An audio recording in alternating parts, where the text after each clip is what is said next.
Which technologies will actually change the way we live and work? Not the hype, not the headlines, the real disruptions coming your way. Let's start with artificial intelligence, because honestly, this is the one that's going to touch everything else. Artificial intelligence has moved from being a fascinating research topic to being the foundation of entire industries. Most people still think of AI as something that's coming in the future. But it's already reshaping how we work right now. Think about the tools you use every day. The recommendations you get on streaming platforms, the way your email filters spam, the way your phone recognizes your face. That's all AI. And it's getting exponentially more capable. The AI systems being developed right now aren't just better at these specific tasks. They're becoming more general purpose. They can write, they can code, they can analyze data, they can help with creative work, they can assist with research and problem solving. The trajectory is clear. These systems are going to become increasingly integrated into the workplace. We're talking about AI assistants that can handle routine cognitive work, that can augment human creativity, that can analyze massive datasets and surface insights that would take humans months or years to discover. Now, here's the thing that matters. This isn't going to eliminate work entirely, but it's going to fundamentally change what work means. Routine, repetitive cognitive tasks are going to be automated. But that creates space for humans to focus on what we're actually good at. Strategy, creativity, complex problem solving, emotional intelligence, leadership. The jobs that require human judgment and human connection are going to become more valuable, not less. But that transition period is going to be disruptive. People whose skills are primarily in routine cognitive work are going to need to adapt, and that's where the disruption becomes real. It's not just a technological shift, it's a shift in what skills are valuable and how we need to prepare ourselves for the next decade. Let me give you a concrete example of how this is already playing out. Look at what's happening in software development and content creation. 10 years ago, if you wanted to build software, you needed to hire experienced developers who could write code from scratch. Today, AI-assisted coding tools are allowing individual developers to be exponentially more productive. A single developer with the right AI tools can accomplish what used to require a team of 5 or 10. That's not theoretical.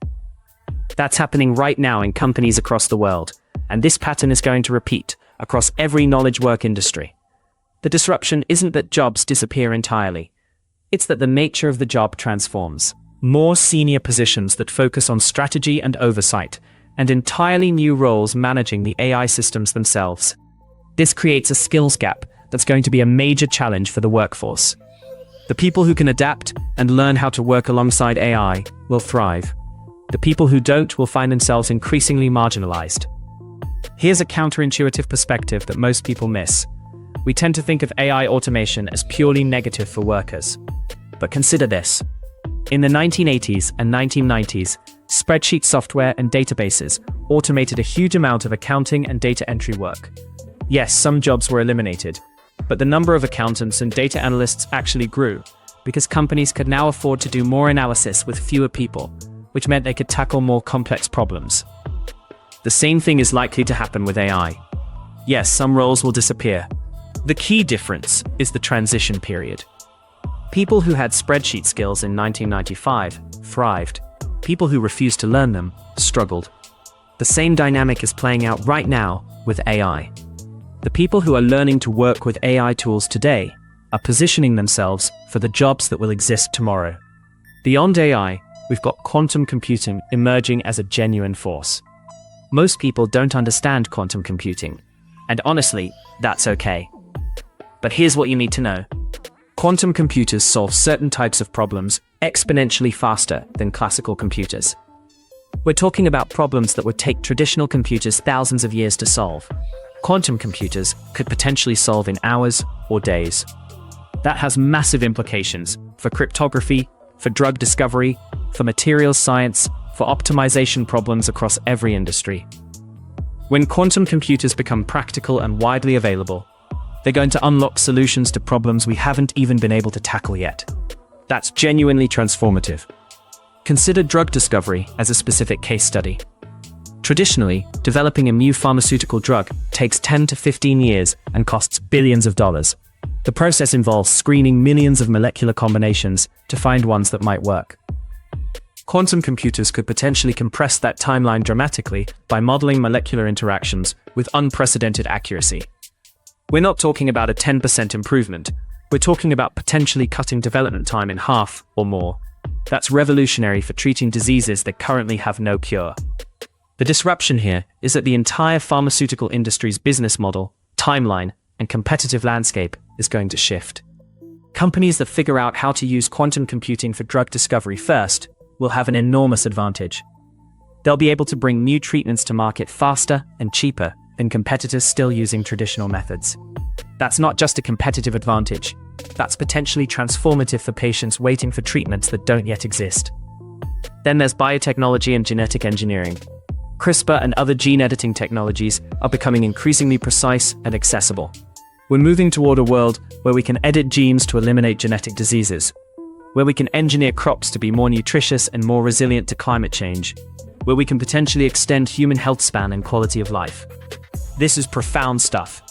It touches medicine, agriculture, food security, and human longevity. The disruption here is that our relationship with biology itself is changing. We're moving from being passive observers of our genetics to being active editors. That raises incredible opportunities and genuine ethical questions. Let me give you a specific historical example that shows how transformative this could be. In the 1980s, when genetic engineering first emerged, people were skeptical. But look at what's happened. Insulin, which was once harvested from pig pancreases at enormous cost and with limited supply, is now produced through genetically engineered bacteria. Diabetics around the world depend on this technology every single day. That's one application. Now imagine the same technology applied to cancer treatment, to genetic diseases, to aging itself. The potential is staggering. And the disruption is that traditional pharmaceutical and agricultural companies are going to have to completely reimagine how they operate. Companies that were dominant in the 20th century pharmaceutical industry found themselves disrupted when genetic engineering emerged. The same thing is going to happen again with CRISPR and next-generation gene editing. If you're a leader in a biotech or pharmaceutical company right now, you need to be thinking about how your business model changes when you can edit genes with precision and affordability. If you're an investor, you need to be thinking about where capital is flowing in the biotech space. If you're a student deciding what to study, genetic engineering and synthetic biology are fields where demand is going to explode. If you're finding this kind of thinking valuable, I want to invite you to think deeper about how these disruptions apply to your own life and work. Don't just passively consume information about the future. Actively engage with it. Think about how these technologies might affect your industry, your career, your skills. Think about how they might solve problems you care about. That's where the real value is. The future isn't something that happens to you. It's something you participate in shaping. And the more you understand about what's coming, the better equipped you are to shape it in ways that matter to you. So stay with me as we explore the remaining technologies that are going to reshape our world. Renewable energy technology is advancing at a pace that most people underestimate. Solar panels are becoming more efficient and cheaper every year. Battery technology is improving dramatically. Wind turbines are getting bigger and more efficient. And when you combine these with smart grid technology and AI-powered energy management, you're looking at the potential to transition away from fossil fuels faster than most people think possible. Here's a statistic that illustrates this. In 2010, solar panels cost about $4 per watt. By 2023, that cost had dropped to less than $1 per watt. That's an 80% reduction in less than 15 years, and the cost continues to fall. At that rate of decline, solar energy is becoming the cheapest source of electricity in most parts of the world. When renewable energy becomes cheaper than fossil fuels, the economics shift completely. You don't need government mandates or environmental arguments to drive adoption. You just need basic economic logic. The disruption here is economic and environmental. Energy is foundational to everything. When the cost of renewable energy drops below the cost of fossil fuels across the board, entire industries shift. Jobs in fossil fuel extraction and traditional energy production get disrupted. But new jobs in renewable energy installation, maintenance, and development explode. The global economy reorganizes around a new energy foundation. This isn't just a technological shift. It's a fundamental restructuring of how human civilization powers itself. Now let's zoom out across the global implications of these technologies, because that's where it gets really interesting. These disruptions aren't happening in isolation. They're interconnected and amplifying each other. AI is accelerating biotechnology research. Quantum computing is going to unlock new materials for better batteries. Renewable energy is becoming more viable with AI-powered optimization. When you look at the landscape of technological development globally, you see different regions positioning themselves as leaders in different areas. Some countries are investing heavily in AI development and infrastructure. China, for instance, has made AI a national priority with massive government investment and has allocated over $15 billion annually to AI research and development. The United States is competing fiercely in AI research and commercialization, with private companies investing heavily alongside government funding. Others are focusing on quantum computing research or biotech innovation. But the reality is that these technologies are going to spread globally. The disruption is going to be worldwide. And that creates both opportunity and challenge. Countries and companies that can adapt quickly will thrive. Those that cling to old ways will struggle. And individuals who understand these shifts and position themselves accordingly will have tremendous advantage. Think about what this means for you personally. If you're in a field that's heavily routine and cognitive, you need to be thinking about how to add value that AI can't replicate. If you're in a field that's going to benefit from these technologies, you need to be positioning yourself to ride that wave. If you're an investor, you need to be thinking about where capital is going to flow. If you're an entrepreneur, you need to be thinking about problems these technologies can solve. The disruption is real, but it's also full of opportunity. Throughout history, technological disruption has created more jobs than it's eliminated. But it's also always created a transition period where some people get left behind. The question is whether you're going to be someone who understands the transition and adapts to it, or someone who gets blindsided by it. Here's a specific example of why this matters today. Look at the renewable energy industry. 20 years ago, it was a niche sector with a handful of companies and a small workforce. Today, the renewable energy industry employs more people in the United States than fossil fuel extraction. That's not because of government mandates alone. It's because the economics shifted. Solar installers, wind turbine technicians, battery engineers, grid optimization specialists, these jobs didn't exist at scale 20 years ago. They exist now because the technology became viable and cost competitive. The same thing is about to happen across AI, biotech, and quantum computing. New job categories will emerge, new industries will form, new opportunities will appear.